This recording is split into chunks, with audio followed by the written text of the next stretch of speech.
আসসালামু আলাইকুম। আশা করি সবাই ভালো আছেন। আজকে আমি Adobe Photoshop টিউটোরিয়ালের পার্ট 2 তে মুভ টুল নিয়ে আলোচনা করব। মুভ টুল একটা অত্যন্ত গুরুত্বপূর্ণ টুল Adobe Photoshop এর। আপনি যদি মুভ টুলের ইন ডেপথ ব্যবহারগুলো শিখতে চান, তাহলে অবশ্যই এই ভিডিওটি আপনার জন্য। আমি Adobe Photoshop এর প্রত্যেকটা টুল, মেনু, প্যানেল অর্থাৎ ওয়াল বিষয় নিয়ে বিস্তারিতভাবে আলোচনা করব। আপনি যদি Adobe Photoshop এ এক্সপার্ট হতে চান, তাহলে আমার চ্যানেলটি সাবস্ক্রাইব করে দেবেন। আর ভিডিওটি ভালো লাগলে অবশ্যই লাইক করবেন। আর আমার এই ভিডিও বুঝতে যদি কোনো সমস্যা হয়, অবশ্যই আমার ভিডিওর নিচে কমেন্ট বক্সে আপনি আপনার মতামত জানাবেন। আমি চেষ্টা করব আপনার সমস্যাগুলো সমাধান করতে। তো চলুন আর কথা বাড়াচ্ছি না, চলে যাই Adobe Photoshop এ। আমি এর আগের ভিডিওতে Adobe Photoshop এর ইন্টারফেস এবং ওয়ার্কস্পেস নিয়ে আলোচনা করছি। আপনি যদি Adobe Photoshop এর ইন্টারফেস এবং ওয়ার্কস্পেস নিয়ে শিখতে চান, জানতে চান, তাহলে এর আগের ভিডিওটা দেখে আসবেন। দেখুন, এটা হচ্ছে Adobe Photoshop এর টুলবার। ফটোশপে আপনি যে কাজই করেন না কেন, তার হাতিয়ার হচ্ছে এই টুল। তার প্রথম টুলটি হচ্ছে মুভ টুল। আপনি যদি মাউসের কার্সরটা প্রত্যেকটা টুলের উপর নিয়ে যান, প্রত্যেকটা টুলের নাম আপনার সামনে শো হবে। তো আমি মুভ টুলে কার্সরটা নিয়ে গেলাম। দেখুন নিচে মুভ টুল। মুভ টুলটা অ্যাক্টিভেট করতে গেলে প্রথমে মুভ টুলে ক্লিক করতে হবে। আপনি কিবোর্ড শর্টকাটের মাধ্যমে মুভ টুলটা অ্যাক্টিভেট করতে পারেন কিবোর্ডের ভি চেপে, অর্থাৎ কিবোর্ডের ভি বাটন চেপে আপনি কিবোর্ডের মুভ টুলটা অ্যাক্টিভেট করতে পারেন। মুভ অর্থ নড়াচড়া করা, অর্থাৎ আপনি যে কোনো একটা শেপকে, যে কোনো একটা অবজেক্টকে এক স্থান থেকে অন্য স্থানে যদি নাড়াচাড়া করতে চান, অর্থাৎ নিতে চান, তাহলে আপনাকে মুভ টুল অবশ্যই ব্যবহার করতে হবে। মুভ টুলের বেসিক কাজ হচ্ছে যে কোনো একটা অবজেক্ট অথবা শেপকে এক জায়গা থেকে অন্য জায়গায় নিয়ে যাওয়া। আপনি যদি যে কোনো একটা অবজেক্টকে এক স্থান থেকে অন্য স্থানে নিতে চান, তাহলে মুভ টুল সিলেক্ট করে ওই শেপটার উপরে মাউসের লেফট বাটন চেপে ধরে আপনি যে কোনো জায়গায় আপনার শেপ বা অবজেক্টকে স্থানান্তরিত করতে পারেন। এটা হচ্ছে মুভ টুলের বেসিক কাজ। যেমন ধরুন আমি এই ইমেজটা এদিক ওদিক নাড়াচাড়া করছি, তো এইভাবে আপনি একটা ইমেজকে বা একটা শেপকে যে কোনো জায়গায় আপনি নিয়ে যেতে পারবেন। আমি তো এইভাবে নাড়াচাড়া করলাম, এলোমেলোভাবে এদিক ওদিক হচ্ছে। কিন্তু আপনি যদি ডানে অথবা বামে, উপরে অথবা নিচে যদি সমান্তরালভাবে এই শেপটাকে নিতে চান, তাহলে আপনার কিবোর্ডের শিফট বাটন চেপে ধরে মাউসের লেফট বাটন চেপে ওই ইমেজটা দেখুন ডানে বামে উপরে নিচে সমান্তরালে আপনি স্থানান্তরিত করতে পারবেন। তো আমরা দেখলাম মুভ টুলের বেসিক কাজ। আমি এর আগের ভিডিওতে বলেছি আপনি যে টুল সিলেক্ট করবেন, ঠিক ওই টুলের উপরে অনেকগুলো অপশন ওপেন হয়ে যাবে। যেমন ধরুন আমি মুভ টুল সিলেক্ট করলাম, তার উপরে অনেকগুলো option, auto select, layer, sort, transport, control. Selection tool select করলাম, আলাদা আলাদা অপশন। লেসো টুল সিলেক্ট করলাম, তার জন্য আলাদা আলাদা অপশন। এইরকম আপনি যে টুলই সিলেক্ট করবেন, তার জন্য প্রত্যেকটা আলাদা আলাদা অপশন ওপেন হয়ে যাবে। তো দেখুন আমি যখন মুভ টুল সিলেক্ট করছি, অর্থাৎ মুভ টুলটা অ্যাক্টিভেট করলাম, তখন উপরে আবার প্রথমেই দেখাচ্ছে অটো সিলেক্ট। অটো সিলেক্টের কাজটা কি? আমার যদি অটো সিলেক্টটা চেকমার্ক করা থাকে, তাহলে আমি যে কোনো শেপের উপরে মাউস ক্লিক করে এক জায়গা থেকে অন্য জায়গায় ওই শেপটা নিতে পারবো। দেখুন আমি এই পিকচারটার উপরে ক্লিক করে এক জায়গা থেকে অন্য জায়গায় নিতে পারছি। এই বাংলাদেশটা সিলেক্ট করে আমি এক জায়গা থেকে অন্য জায়গায় নিতে পারছি, অর্থাৎ বাংলাদেশ টেক্সটটা। কিন্তু যদি আপনার এই অটো সিলেক্টটা আনচেক করা থাকে, দেখুন আমি বাংলাদেশটা সিলেক্ট করে এদিক ওদিক নিলাম। এখন আমি এই পিকচারটা উপরে মাউস সিলেক্ট করে এদিক ওদিক নিচ্ছি, কিন্তু বাংলাদেশটাই এদিক ওদিক যাচ্ছে। তার কারণ হচ্ছে আপনার যদি অটো সিলেক্ট আনচেক করা থাকে, আপনার এই দেখুন ডান পাশে এই লেয়ার প্যানেলের দিকে লক্ষ্য করুন, এখন সিলেক্ট করা আছে বাংলাদেশ। এই কারণে আমি যেটাই সিলেক্ট করি না কেন, ওই বাংলাদেশটাই মুভ হচ্ছে। আপনি যদি এই পিকচারটা সিলেক্ট করতে চান, অর্থাৎ এই পিকচারটা মুভ করতে চান, তাহলে আপনার এই পিকচার লেয়ারটা সিলেক্ট করতে হবে। তারপর আপনার এই পিকচার লেয়ারটা যে কোনো দিকে মুভ করাতে পারবেন। তার মানে কি, আপনার বারবার লেয়ার সিলেক্ট করতে হবে, তারপর আপনি ওই লেয়ারটা এক জায়গা থেকে অন্য জায়গায় মুভ করাতে পারবেন। এটা একটা বিরক্তিকর কাজ। আমি সবসময় অটো সিলেক্ট চেকমার্ক করে রাখি।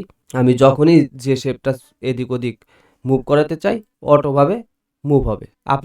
আপনাকে বারবার ওই লেয়ারটা সিলেক্ট করতে হবে না। এটা হচ্ছে অটো সিলেক্টের কাজ। অটো সিলেক্টের পরে যে অপশনটি, সেটা হচ্ছে লেয়ার। দেখুন লেয়ারের পাশে একটা ড্রপ ডাউন বাটন আছে।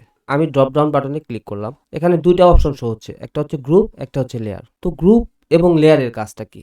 দেখুন আমি চাচ্ছি এই পার্ট 2, এই টেক্সটটা এবং এই শেপটা একসাথে গ্রুপ করতে, অর্থাৎ একসাথে গ্রুপ আকারে এক জায়গা থেকে অন্য জায়গায় নিতে।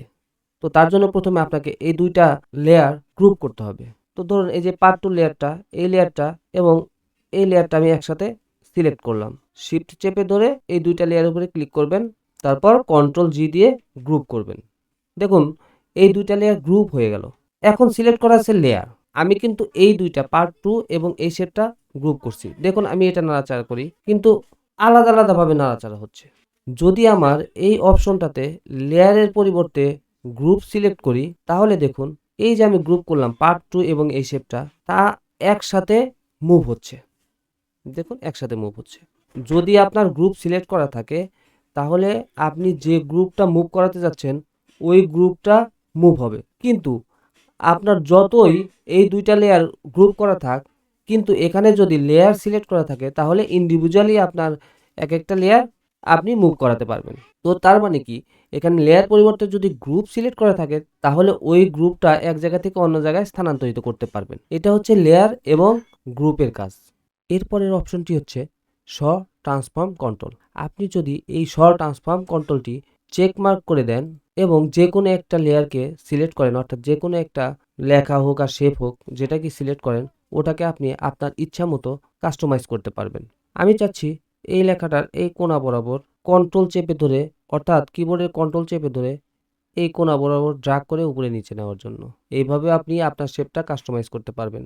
তো শ ট্রান্সফর্মে চেক মার্ক করে রাখলে আপনি আপনার যে কোনো শেপকে আপনার ইচ্ছা মতো কাস্টমাইজ করতে পারবেন। এটার একটা কিবোর্ড শর্টকাট হচ্ছে কন্ট্রোল টি। আপনি ধরুন এই লেয়ারটা কাস্টমাইজ করতে যাচ্ছেন, এই লেয়ারটা সিলেক্ট করবেন, তারপর কন্ট্রোল টি দিবেন, তারপর এই লেয়ারটা আপনি যে কোনো রকমে কাস্টমাইজ করতে পারবেন। তো এটাই হচ্ছে শ ট্রান্সফর্ম কন্ট্রোলের কাজ। তারপরে যে অপশনটি সেটা হচ্ছে অ্যালাইন। একটা ডিজাইনের গুরুত্বপূর্ণ একটি বিষয় হচ্ছে অ্যালাইন। আপনার ডিজাইন কোয়ালিটিটা সুন্দর করতে চাইলে আপনার অবশ্যই এই অ্যালাইন অপশনটা সম্পর্কে ধারণা রাখতে হবে। তো এই অ্যালাইন অপশনটা ধারণা দেওয়ার জন্য আমি আরেকটা নতুন ডকুমেন্ট নিচ্ছি, নতুন একটা লেয়ার নিলাম, একটা শেপ ক্রিয়েট করলাম। আপনি যদি এই শেপটা এইখানে না রেখে যদি এই বাম পাশে, অর্থাৎ আপনার এই আর্টবোর্ডের বাম পাশে রাখতে চান তাহলে প্রথমে আপনাকে কন্ট্রোল এ দিয়ে এই পুরো আর্টবোর্ডটা সিলেক্ট করতে হবে, মুভ টুলে যাবেন। যদি আপনি বাম পাশে নিতে চান তাহলে এই অ্যালাইনে ক্লিক করবেন। দেখুন আপনার এই শেপটা আপনার আর্টবোর্ডের বাম পাশে চলে গেছে। মিডলে নিতে চাইলে এটা সিলেক্ট করার পর এটা সিলেক্ট করবেন, তাহলে দেখুন আপনার শেপটা মিডলে চলে আসছে। এইভাবে আপনি আপনার যে কোনো শেপকে বা যে কোনো টেক্সটকে আপনি আপনার আর্টবোর্ডের মাঝে যে কোনো জায়গায় অ্যালাইন করতে পারবেন। তারপরে ধরুন আপনার এই শেপগুলো দেখুন এলোমেলো হয়ে আছে। এই শেপগুলো আপনি চাচ্ছেন সমান দূরত্বে রাখতে, তাহলে আপনি কিভাবে করবেন? প্রথমে আপনার এই শেপগুলোর প্রত্যেকটা লেয়ার শিফট চেপে ধরে সিলেক্ট করবেন। সিলেক্ট করার পর দেখুন এই অ্যালাইন অপশনে আরও দুইটি অপশন অ্যাক্টিভ হয়ে গেছে। একটা হচ্ছে ডিস্ট্রিবিউট ভার্টিক্যালি আর একটা হচ্ছে ডিস্ট্রিবিউট হরিজেন্টালি।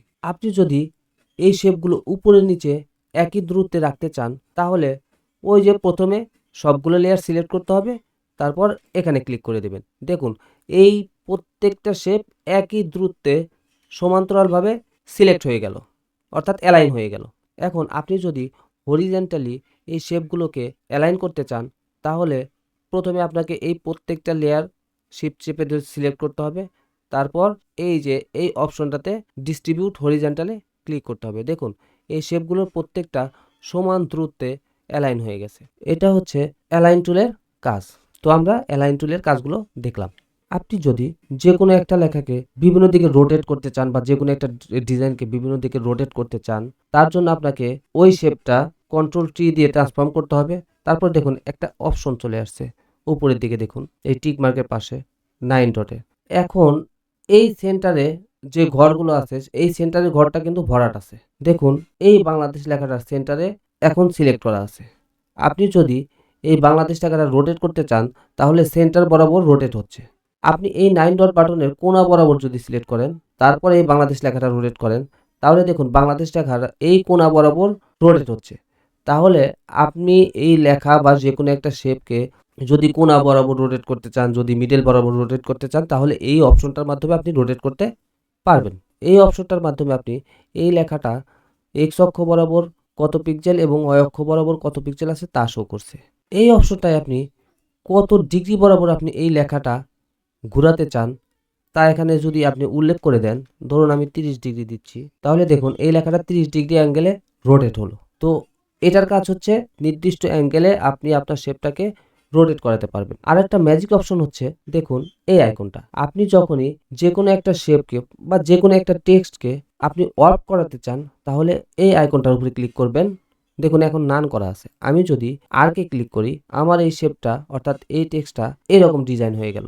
আমি যদি আর্ক লোয়ারে ক্লিক করি এরকম একটা শেপ পাবেন, অর্থাৎ এরকম একটা ডিজাইন পাবেন। এটাতে ক্লিক করে এরকম একটা ডিজাইন পাবেন। আপনার ইচ্ছা মতো আপনি আপনার টেক্সটটাকে ওয়ার্প করাতে পারবেন। তো এই অপশনটার মাধ্যমে আপনার টেক্সটটাকে বা আপনার শেপটাকে ওয়ার্প করাতে হবে। তো তার জন্য ওই শেপটা কন্ট্রোল টি দিয়ে কিন্তু আপনাকে ট্রান্সফর্ম করতেই হবে। তো আমরা তো দেখলাম মুভ টুলের কাজ। মুভ টুলের আন্ডারে আরও একটি সাব টুল রয়েছে। আমি এই ডকুমেন্টে চলে গেলাম, এই লেয়ারগুলো ডিলিট করে দিলাম। দেখুন এই মুভ টুলের উপরে আপনি মাউসের রাইট ক্লিক করলে এখানে দুটি অপশন, একটা হচ্ছে মুভ টুল, একটা আর্টবোর্ড টুল। তো আমরা মুভ টুলের কাজ তো দেখলাম। আপনি যখনই এই আর্টবোর্ড টুলে ক্লিক করবেন তারপর এই আর্টবোর্ডটা এইভাবে সিলেক্ট করবেন। তারপরে দেখুন এই আর্টবোর্ডের চারপাশে প্লাসের আইকন অর্থাৎ একটি সার্কেলের ভিতরে প্লাস আইকন দেখা যাচ্ছে। আপনি যদি এই আর্টবোর্ডের অনুরূপ আরো অনেকগুলো আর্টবোর্ড নিতে চান, ধরুন আমি এই আর্টবোর্ডের উপরের দিকে আরেকটি এইরকম আর্টবোর্ড নিতে যাচ্ছি, তখন আমি এই প্লাসে ক্লিক করব, আরেকটি আর্টবোর্ড হয়ে গেল। আমি এই আর্টবোর্ডের এই পাশে আরেকটি আর্টবোর্ড নিতে যাচ্ছি, এরকম ক্লিক করবেন, আরেকটি আর্টবোর্ড হয়ে গেল। এটা মূলত যারা নিউজ পেপারে কাজ করে তাদের কাজ, তবে শিখে রাখা ভালো। এটা হচ্ছে মুভ টুলের আন্ডারে সাব টুল আর্টবোর্ড টুলের কাজ। তো কেমন লাগলো আমার ভিডিওটা অবশ্যই কমেন্ট করে জানাবেন। আর যদি আপনি এরকম ইনফরমেশন মূলক অর্থাৎ এরকম শিক্ষণীয় ভিডিও পেতে চান তাহলে অবশ্যই আমার চ্যানেলটা সাবস্ক্রাইব করে রাখবেন। তো সবাই ভালো থাকবেন। আসসালামু আলাইকুম।